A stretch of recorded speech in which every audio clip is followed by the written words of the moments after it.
Hello everyone, welcome to Sense of Science. So today I'm back with a new video, and as you can see on your screen, this is a question of the NCERT class 12 bio of the chapter Principles of Inheritance and Variation. It is a very important question and is often asked in the exams as well as a 3-marker. So let's just try to comprehend the question first and then let's go to the detailed answer. A child has blood group O. If the father has blood group A and the mother has a blood group B, work out on the genotypes of the parents and the possible genotypes of the offspring. Okay. In genotypes, actually I am denoting the blood group in detail. When I am talking about the genotype, I am talking about the blood group in detail. Okay. So let's talk about it now.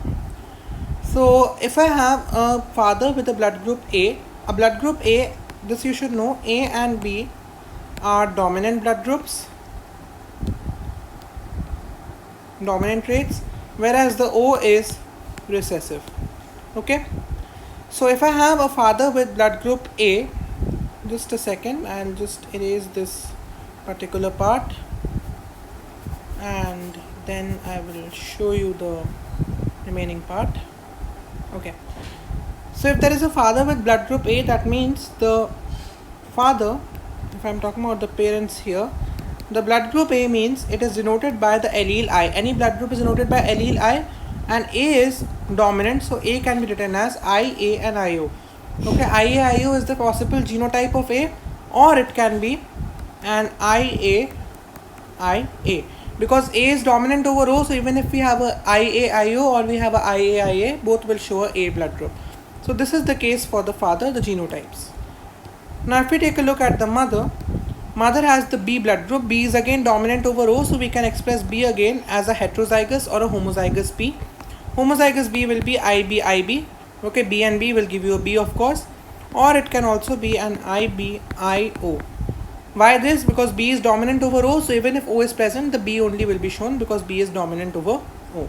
So this is the homozygous and heterozygous genotypes of the parents. Now coming to the offsprings.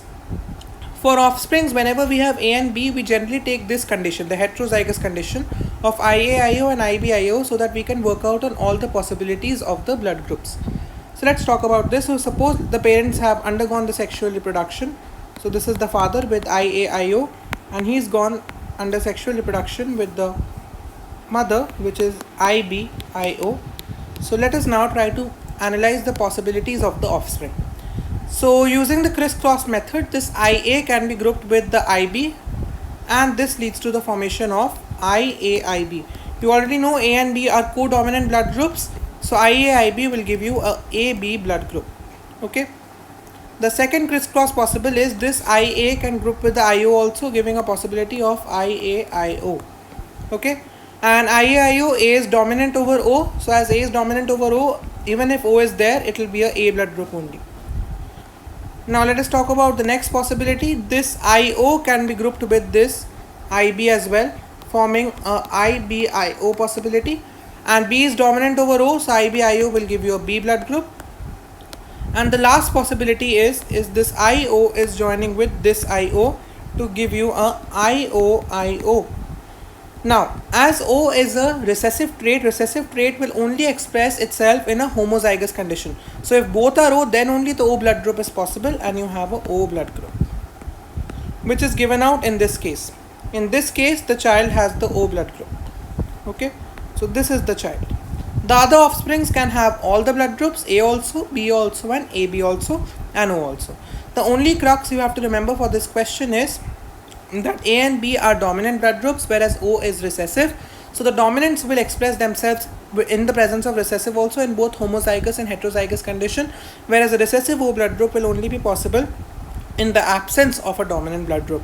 So in the IO-IO case, we have no dominant blood group, and hence we get the O blood group, which is the conclusion we draw. So hence, if a and B parent is there, the offspring can have all possibilities of A, B, AB, or O. Okay, this is how any blood group which is given for the parents, you can determine the blood group of the offspring easily. Okay, any case, even if it's a AB or A, if it's a B or O, anything can be done easily. Okay, fine. So with this we close the class. Thank you. And please do like, share and subscribe the channel, and do write in the comment section if the video was useful. Thank you.